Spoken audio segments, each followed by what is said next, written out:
Hi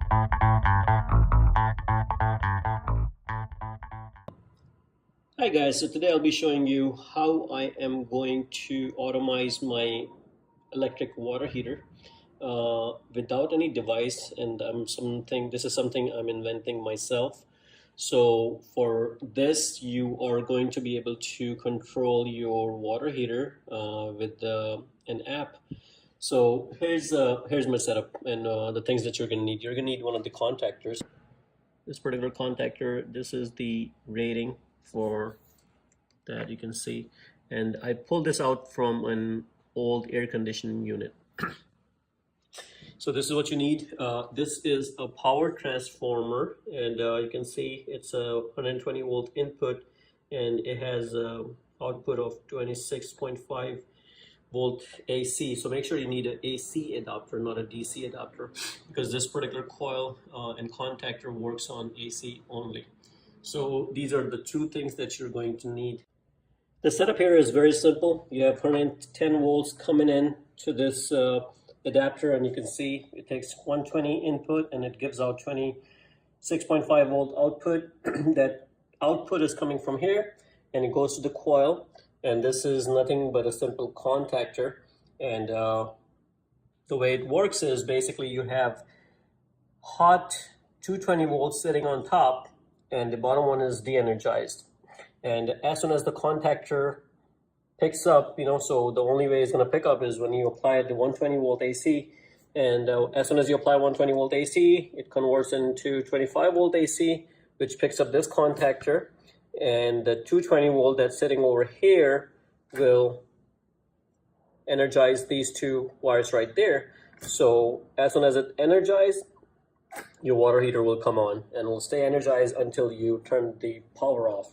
Okay guys, so this is my next step. I installed everything inside this one box that I had. I'm using a metal box, so in case if there is any heat, it will dissipate. This transformer, I mounted from top. There was a hole up there, so I mounted that, secured it in place so it doesn't fall down or anything. And this guy secured it. So the transformer, guys, this is very easy to get. I got this from a sprinkler controller that was gone bad, and pretty much all these sprinkler controllers, they have this type of transformer which will convert from 120 to 25 volt AC output, and that's what you need. This contactor, I got it from an old air conditioning unit from on the compressor side. The outside unit usually have these because the compressor runs on 220, and the contactor picks up from the compressor. So it's the same concept. Just make sure again your amp rating are according to your water heater. So I'm using a 40 amp system, which is plenty for me. So this will pick up and run my water heater. So I got these, again, this was in my contactor from the AC, so this is perfect to use. Just splice it, make sure you guys are using the wire caps. Don't tape it or anything. This is my ground wire, so make sure you have a good ground on the box itself. And at the bottom I have two holes, so one is going to be coming in from the wall and the other one will be going out to the heater. So I think I'm ready to install this thing. Okay guys, so this is my partial installation. Ignore these boxes that I have. This is just a switch that I have between the water heater and my electrical connection, so I can turn off, before I was able to turn on and off my water heater right from here, but now I'm installing this, so I'm just going to leave the switch in here just in case. So what I did was, before these two wires were together, so when I used to turn my switch on, this is the main power coming into the switch, and the power used to go into my water heater once I flip the switch. So what I did was I break it right here and brought one of the connection from here. So this is going to be my power source, and it will go either on top or bottom, doesn't matter. There's no polarities or anything. All it's doing is just making a contact. So I'm just going to connect these, since these are short, on the bottom and the long ones on top.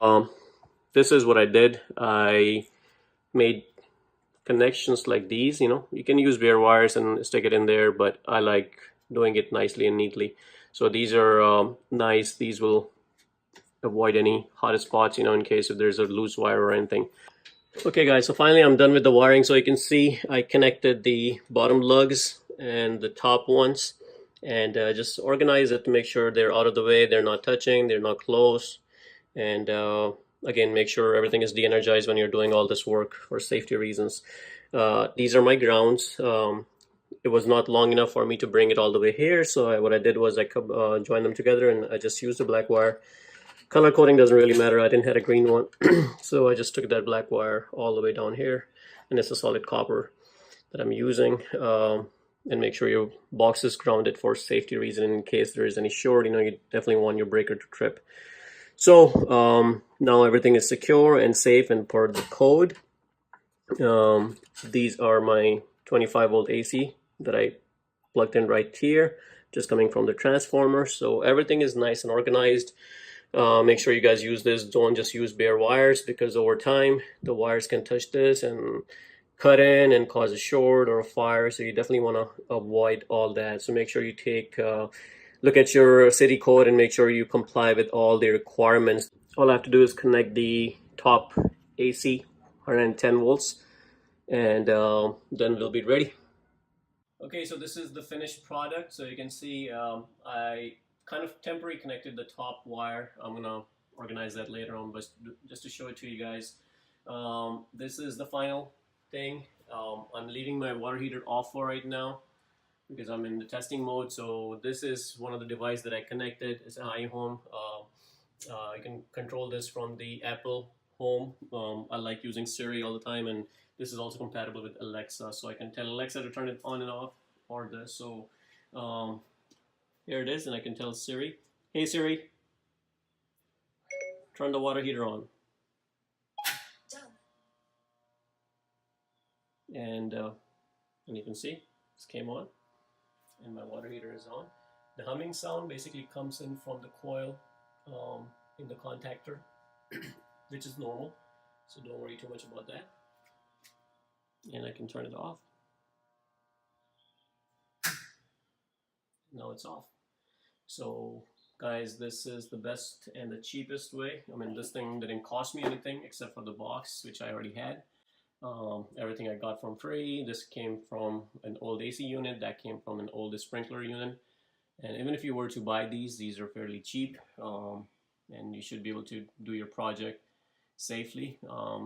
These I just had spare. So the whole thing didn't cost me anything, honestly, except for my time. But this is a great way of controlling your water heater. And if you guys like the video, please subscribe to my channel and like the video. Thank you very much.